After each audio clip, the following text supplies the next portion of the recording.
Bismillahirrahmanirrahim. Assalamualaikum warahmatullahi wabarakatuh. Innal hamdalillah nahmaduhu wa nasta'inuhu wa nastaghfiruhu wa nastahdi wa natubu ilaihi wa na'udzu bihi min shururi anfusina wa sayyiati a'malina. May yahdihillahu fala mudilla lahu wa may yudlil fala hadiya lahu. Asyhadu an la ilaha illallah wahdahu la syarika lahu wa asyhadu anna Muhammadan 'abduhu wa rasuluhu la nabiyya wa la rasula ba'dahu. Allahumma salli wa sallim ala nabiyyina Muhammadin wa ala alihi wa sahbihi ajma'in, amma ba'd. Kawan-kawan sekalian, para tulab Ma'had al-Islam yang semoga Allah muliakan dan senantiasa Allah bimbing dalam hidayahnya. Pertama-tama saya ingin mengucapkan permohonan maaf ya, karena udzur tidak bisa hadir pada hari Kamis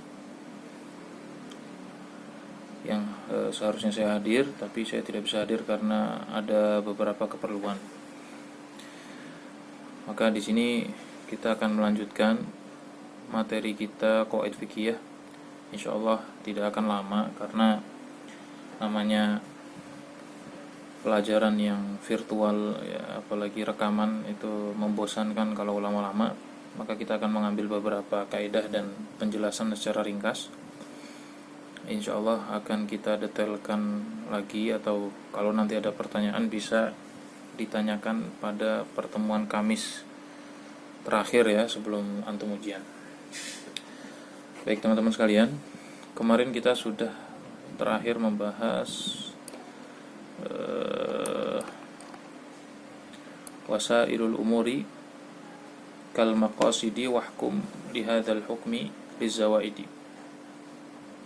Ya, wasilah ya, sesuatu itu seperti tujuannya, maka hukumilah wasilah tersebut dengan hukum tujuan ya, lizawaidi ya, terhadap perkara-perkara yang sifatnya pelengkap. Jadi kita sudah jelaskan kalau wasilah terhadap sesuatu yang wajib, maka dia mendapat pahala wajib dan juga dia hukumnya pun wajib. Adapun yang sifatnya bukan wasilah tapi dia adalah pelengkap, kalau wasilah itu kalau kita ingin sholat wajib, sholat fardu, maka melangkahkan kaki untuk sholat fardu itu disebut wasilah, maka dia mengambil hukum wajib dan juga mendapat pahala wajib. Adapun zawaid, dia tidak mengambil hukumnya tapi dia mendapatkan pahalanya, seperti yang sudah kita bahas kemarin. Contoh zawaid adalah kembalinya kita dari masjid setelah sholat fardu, maka itu pelengkap. Nah, yang mana dia mendapatkan pahala wajib tapi tidak mengambil hukumnya, karena setelah sholat fardu seseorang bebas mau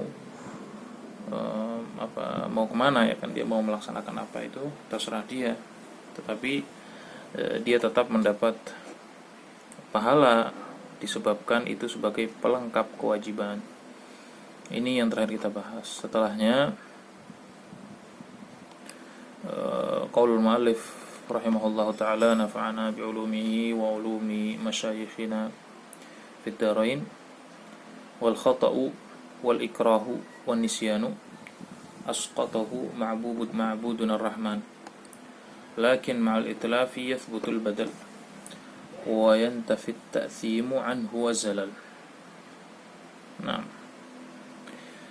artinya wal khata'u, dan kesalahan. Al khata', khata' itu adalah sesuatu yang kita lakukan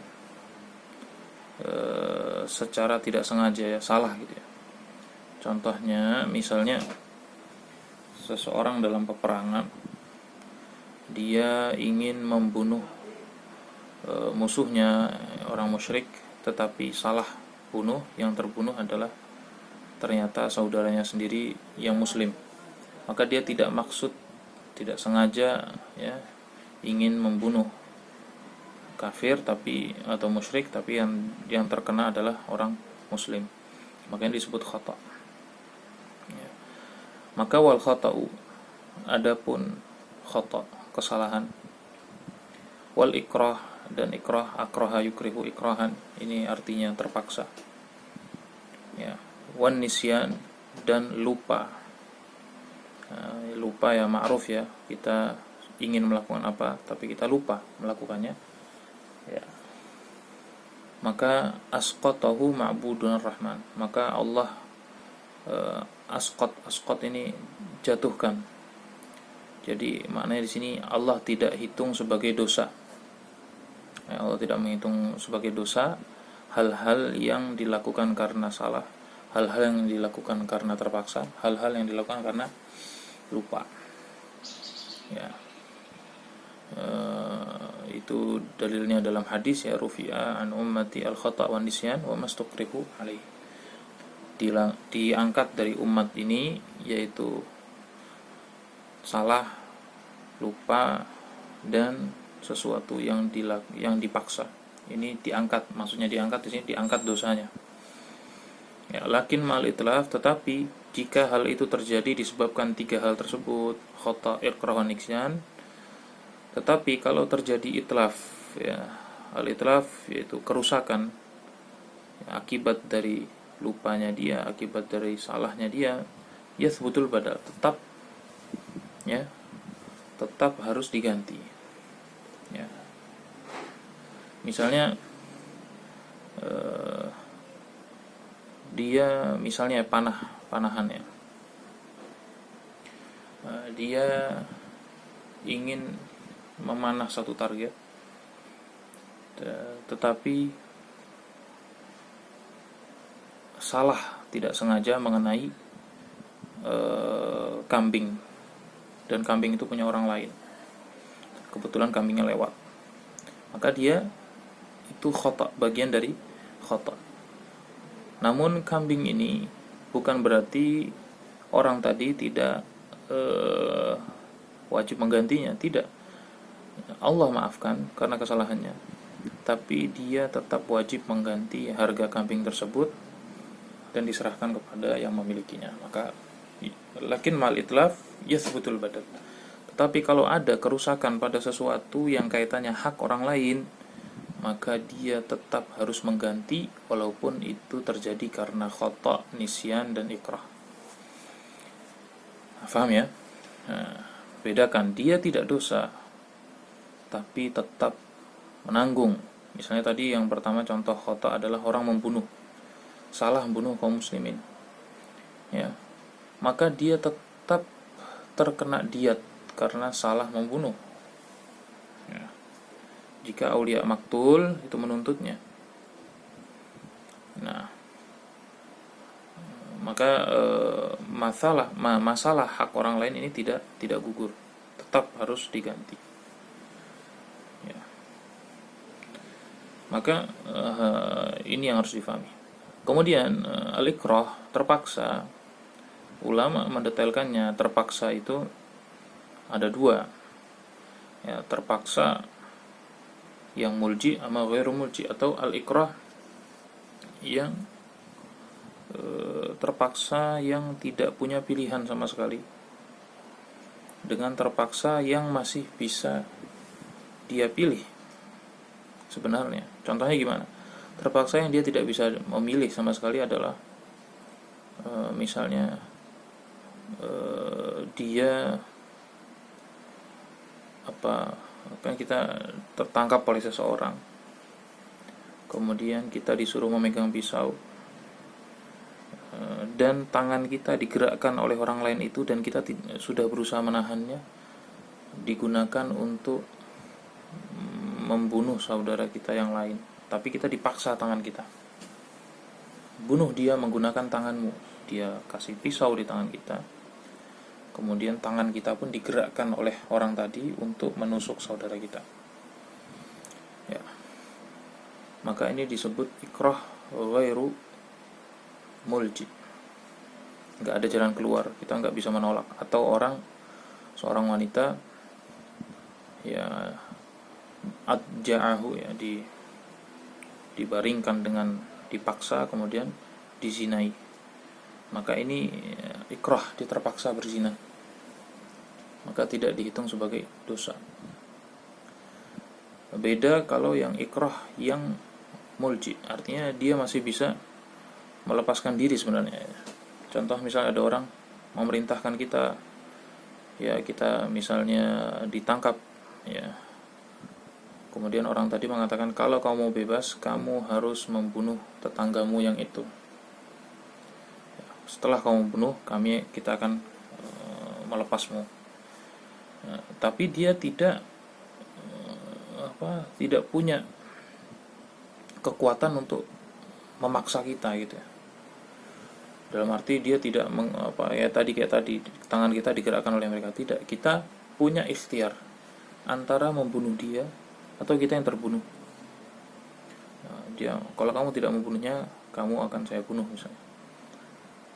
Ya, maka ini ulama mengatakan tidak boleh, ya, bahkan ada yang menyebut sebagai ijma, ya, kesepakatan ulama, ini tidak boleh dilakukan, ya, karena ini fasadnya, kerusakan disebabkan karena dia membunuh orang lain itu lebih besar daripada kematian dirinya. Nggak boleh kita mengatakan, oh enggak, tetangga saya itu mujrim, suka minum khamar, suka berzina, maka matinya dia itu lebih ringan daripada kematian saya. Oh, nggak bisa. Itu tidak bisa dipakai kaidah tazahumul mafasid yang sudah kita bahas pertemuan yang lalu itu, ya. Itu tidak bisa. Nah, maka inilah kaidah yang pertama yang kita bahas pada pertemuan kali ini. Wal khata'u wal ikrah wan nisyan, kesalahan dan pemaksaan juga lupa. Asqatahu ma'budun ar-rahman, Allah letakkan dosa, ya, dari yang hal-hal yang disebabkan oleh itu. Akan tetapi ma'al itlaf, kalau terjadi kerusakan akibat khata' ikrah nisyan, ya, tetap wajib mengganti, ya, kalau ada masih kaitan hak sesama hamba. Wa yantafit ta'tsib, yang ditiadakan adalah dosa, anhu wa zalal, dan kesalahan. Nah, seperti contoh juga ikrah terpaksa adalah seperti Ammar bin Yasir, ya, yang terpaksa mengucapkan kalimat kekufuran, padahal kalimat itu konsekuensinya bisa mengeluarkan dia dari Islam, tetapi ucapan itu dia ucapkan dengan terpaksa setelah kedua orang tuanya dibunuh di hadapan matanya, sehingga dia mengucapkan itu, dan setelah melakukan itu menangis menjumpai Nabi, ya, hingga turun ayat illa man ukriha wa qalbuhu mutmainnun bil iman walakin man syaraha bil kufri sadran fa alaihim ghadabun minallahi ila akhirih. Ya, orang yang mengucapkan itu tapi hatinya itminan dalam iman, itu Allah ampuni, tidak masalah. Yang masalah adalah yang mengucapkan kalimat kekufuran dan syaraha sadrahu, ya, hatinya memang lapang untuk mengucapkan itu, dia tidak terpaksa. Nah, ini bisa difahami ya, insyaallah, ya. Baik. Kemudian kaidah yang kedua, beliau mengatakan wa min masailil ahkami fit taba' yathbutu la idza istaqalla fa waqa.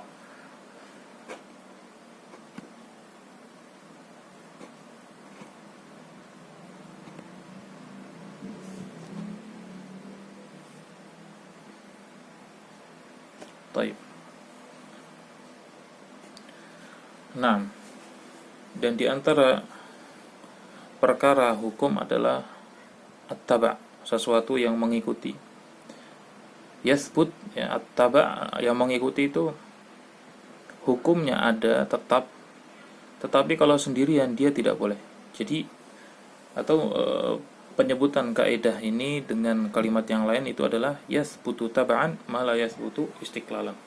Sesuatu itu terkadang diisbatkan atau ditetapkan ada kalau ngikut, ya, malah yathbutu istiqlalan, yang mana hukum itu tidak ada kalau perkara itu disendirikan.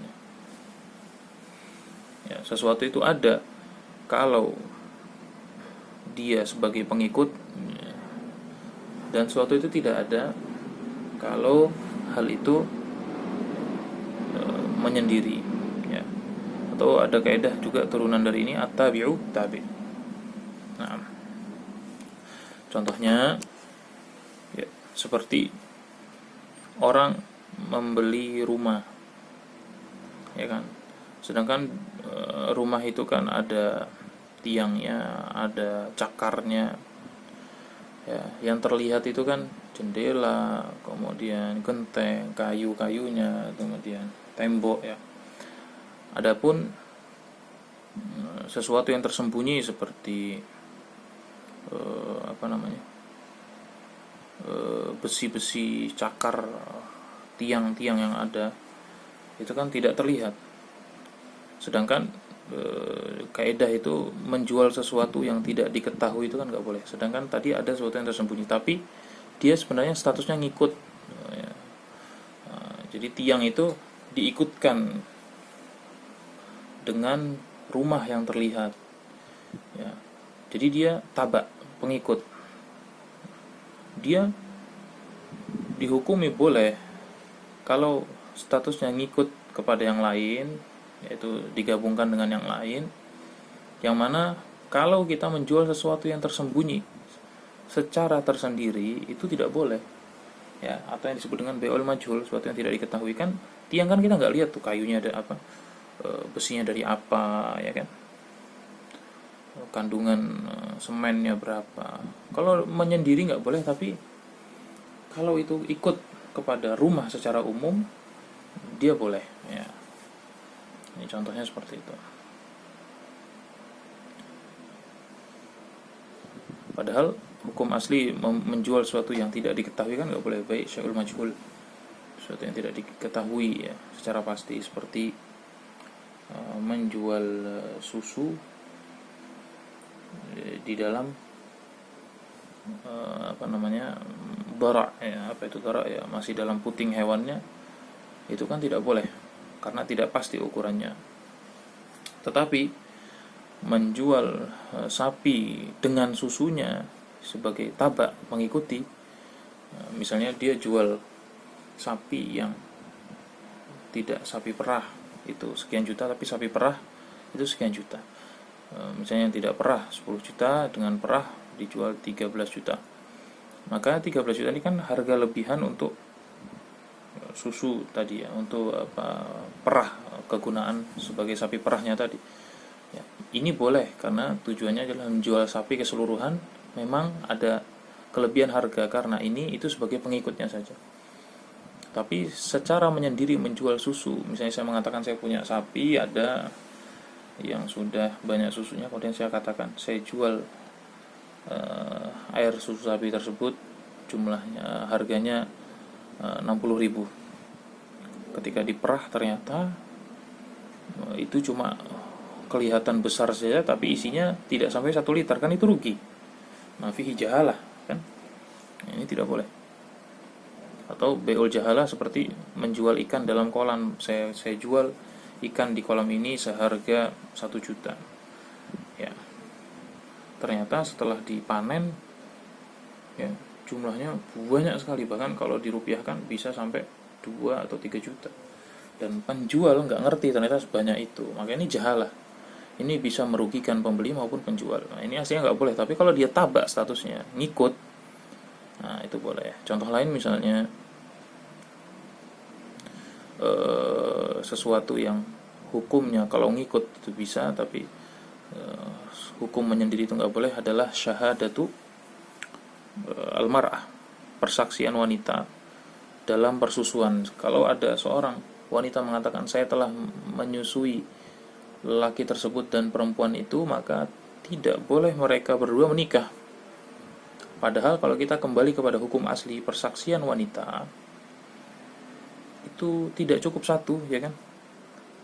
Tetapi karena ini mengikut kepada persaksiannya dalam persusuan itu diterima, maka dia bisa diterima dalam kasus ini. Tapi kalau merujuk kepada hukum asli, kalau menyendiri wanita itu menjadi saksi dalam perkara yang lain, itu dia tidak diterima persaksiannya, karena syarat wanita itu menjadi saksi dalam perkara-perkara itu 2 minimal, ya kan? 2 saksi.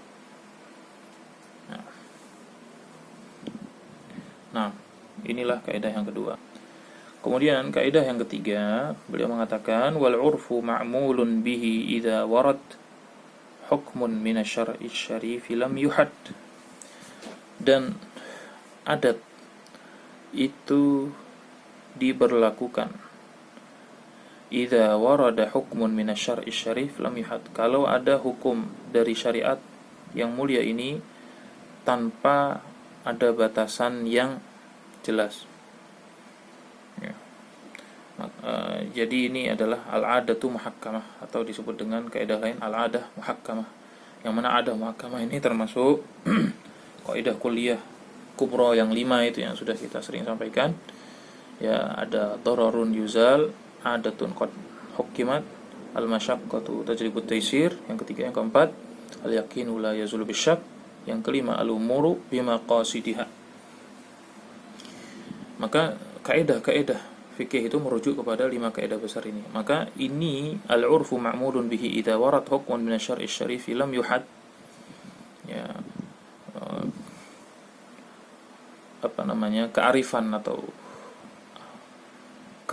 adat satu daerah itu dianggap jika ada hukum syar'i yang tidak membatasi, tidak ada batasannya, lam yuhad. Contohnya, misalnya Allah memerintahkan kita untuk menyambung silaturahmi, ya. Maka menyambung silaturahmi itu perintahnya umum, menyambung. Adapun cara menyambung silaturahmi itu satu daerah dengan daerah yang lain itu berbeda-beda. Maka masing-masing daerah, ya, adatnya itu bisa menjadi ukuran silaturahmi. Nggak bisa satu daerah menganggap silaturahmi, misalnya silaturahmi dalam masyarakat kota atau orang perumahan elit misalnya, seseorang bisa disebut silaturahmi, sudah bisa disebut silaturahmi itu kalau minimal senyum kepada tetangga itu sudah dianggap menjalin hubungan baik, ya. Tetapi belum tentu itu disebut sudah silaturahmi kalau di daerah kampung. Karena di daerah kampung harus saling memberi hadiah, harus saling misalnya ada acara-acara tertentu yang tidak melanggar syar'i. Ya kalau dia belum melakukan itu, maka dia belum menegakkan perintah silaturahim.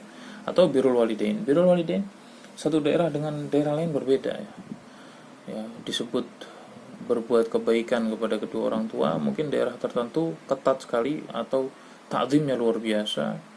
Atau daerah lain hal-hal yang biasa itu pun sudah dianggap birrul walidain. Maka birrul walidain ini sesuatu yang umum, yang mana dikembalikan kepada uruf bagaimana cara birrul walidain.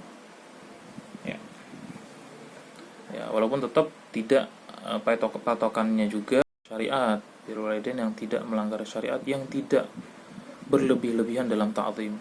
Memuliakan orang tua diperintahkan, tapi tidak boleh berlebihan sehingga seolah-olah menempatkan posisi orang tua itu sama dengan hak Allah. Maka ini tidak boleh, maka itu jatuh pada syirikan. Tapi cara birrul walidain Allah tidak membatasi, karena satu daerah dengan daerah yang lain itu berbeda.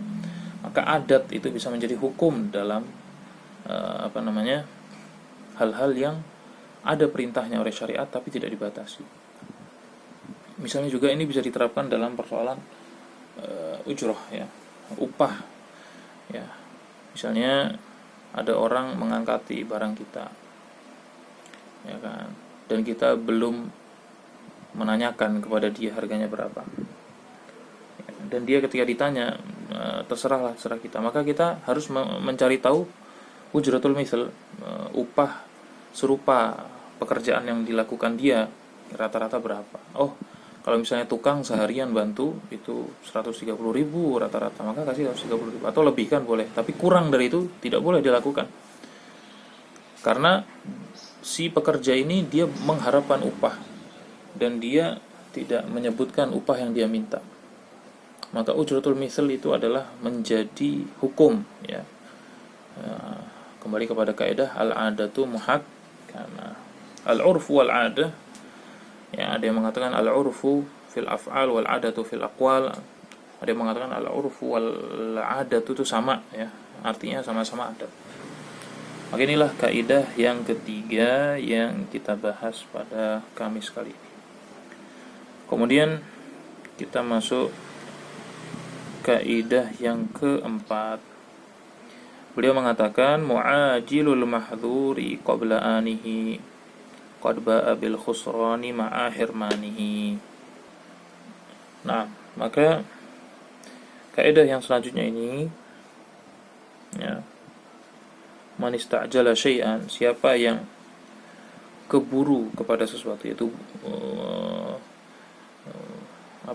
istajala itu cepat ya, atau istijal itu terburu-buru untuk menggapai sesuatu sebelum waktunya, uqiba qabla anihi qad ba'a bil khusrani ma'a hirmani, maka dia telah kembali dengan kerugian, artinya dia merugi karena melakukan istijal tadi, terburu-buru tadi, ma'a hirmanihi, dan juga dia diharamkan dari mendapatkannya ya.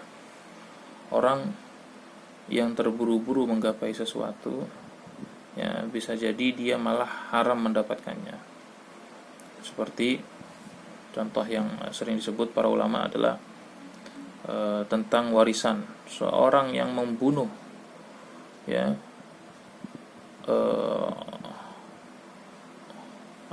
orang yang bisa mewarisinya, misalnya ayahnya dia bunuh dengan harapan istijal tadi, terburu-buru ingin mendapatkan warisan dari ayahnya, dia bunuh ayahnya, maka syariat mengatakan la yarithu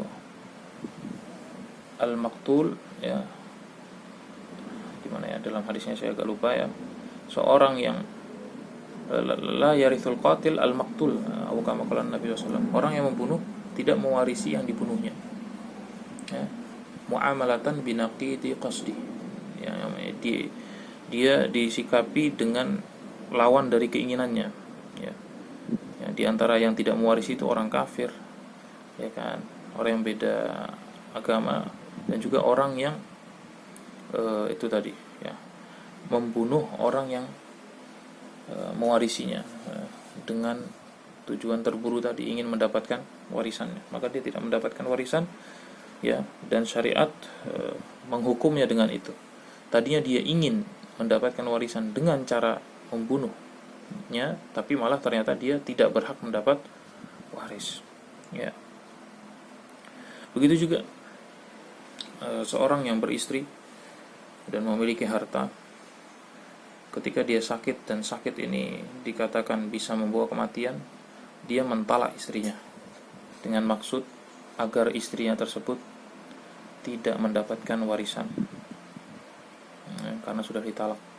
Maka ini tidak dianggap oleh syariat, karena tolaknya dia dengan tujuan doror, memberikan doror kepada istrinya, dan sakitnya ini adalah sakit yang bisa mematikannya. Maka kalaupun dia berwasiat dengan mentalak istrinya di saat sakit tersebut, yang mana sakit itu membawa kematiannya, maka syariat tidak menganggap wasiat itu. Dia wanita yang dia wasiatkan untuk ditalak ini, yang dia talak ini, tetap mendapatkan bagian dari waris. Nah, dan ini adalah hukum yang umum kata beliau, baik dalam hukum dunia maupun akhirat. Nah, dalam hukum akhirat, misalnya Nabi bersabda, man labisal harir fid dunya lam yalbasu fil akhirah. Siapa laki-laki yang menggunakan sutra di dunia, maka dia tidak akan mengenakannya di akhirat. Ya, karena dia buru-buru untuk menggunakannya. Begitu juga man syaribal khamra fid dunya lam yashrabhu fil akhirah. Siapa yang meminum khamar di dunia, dia tidak akan mendapatkan di akhirat. Maka ini adalah masuk dalam kaidah man istajala syai'an qabla ani qad ba'a bil khusrani ma' hirmani, atau kaidah yang lebih simpel, man istajala syai'an qabla awanihi uqiba bi hirmanihi. Diiqab dia, orang yang buru-buru untuk mendapatkan sesuatu, dengan diharamkan dari mendapatkannya. Dia buru-buru, maka Allah haramkan. Maka ini ada pelajaran yang penting tentang seorang muslim itu tidak perlu terburu-buru ya, tidak perlu terburu-buru gerasa gerusuh ya untuk mendapatkan sesuatu. Di sini juga beliau mengatakan wa kama anal muta'ajjila lil mahdhuri yu'aqabu bil hirman. Faman taraka syai'an lillahi tahwahu nafsuhu awadahu Allahu khairan minhu fid dunya wal akhirah. Seperti halnya orang yang terburu-buru untuk sesuatu yang haram ya, dihukum dari mendapatkannya ya. Dia buru-buru untuk mendapatkan sesuatu yang haram saat itu dia dapatkan. Ya seperti orang tadi, orang ahli waris, dia berhak mendapat waris, tapi bukan saat itu, karena saat itu ayahnya masih hidup. Dia buru-buru dan melakukan keharaman dengan membunuh, ya, maka dia tidak mendapatkan tujuan itu. Maka begitu juga siapa yang meninggalkan sesuatu, ya, untuk Allah, yang mana hal itu sangat dia inginkan, ya, maka Allah akan ganti sesuatu yang baik baginya, baik di dunia maupun akhirat ya. Yang pertama tadi, dia melakukan sesuatu yang haram karena terburu-buru. Yang kedua, dia meninggalkan sesuatu yang haram ya karena Allah ya. Maka Allah akan ganti dengan kebaikan-kebaikan. Ya, Allah, Nabi bersabda, man taraka syai'an lillah awadahullahu khairan minhu. Siapa yang meninggalkan sesuatu karena Allah, maka Allah akan ganti dengan sesuatu yang lebih baik. Ya, kalau kita menginginkan sesuatu dan itu haram, kita menahan diri. Ya, karena tahu Allah melarangnya, karena menghormati perintah Allah, Allah berjanji untuk menggantinya dengan yang lebih baik.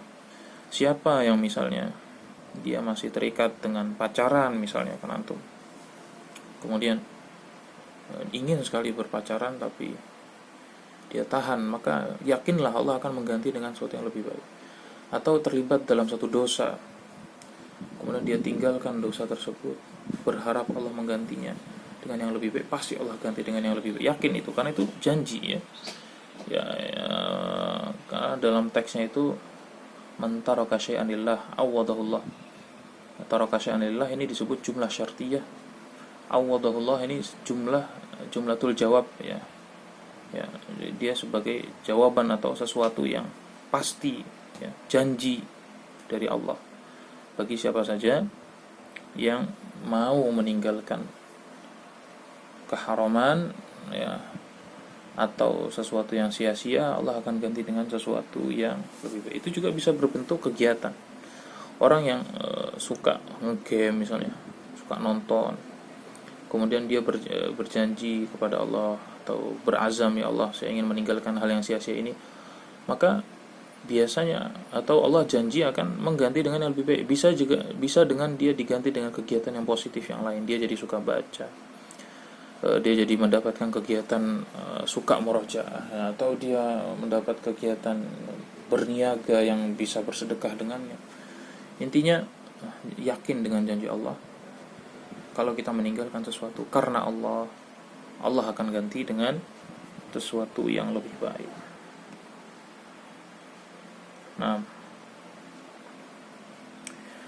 kemudian kaidah yang kelima ya, ini yang terakhir. Wa in atat tahrimu fi nafsil amal aw syartihi fadhu fasadin wa khalal.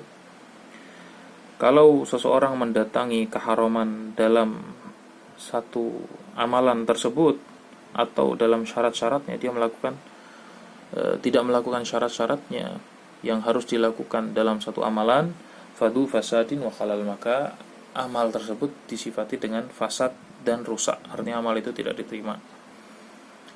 Seperti diharamkan tertawa dalam sholat, kemudian dia tertawa di dalam sholat tersebut, maka sholatnya tidak sah atau batal ya, atau syaratnya tidak dia lakukan. Syarat sah sholat misalnya istiqbalul qiblah, menghadap qiblah, dia tidak menghadapnya, maka sholatnya tidak sah.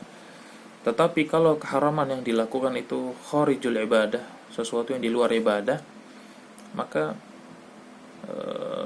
ibadahnya tetap diterima, tapi dia berdosa karena melakukan keharaman itu. Misal dia berwudu dengan wudu yang sempurna, tetapi dia menggunakan wudu tersebut air yang hasil dari mencuri, maka air yang dia gunakan dari hasil mencuri ini haram dia lakukan dan dia berdosa, tetapi wudunya tetap sah untuk digunakan untuk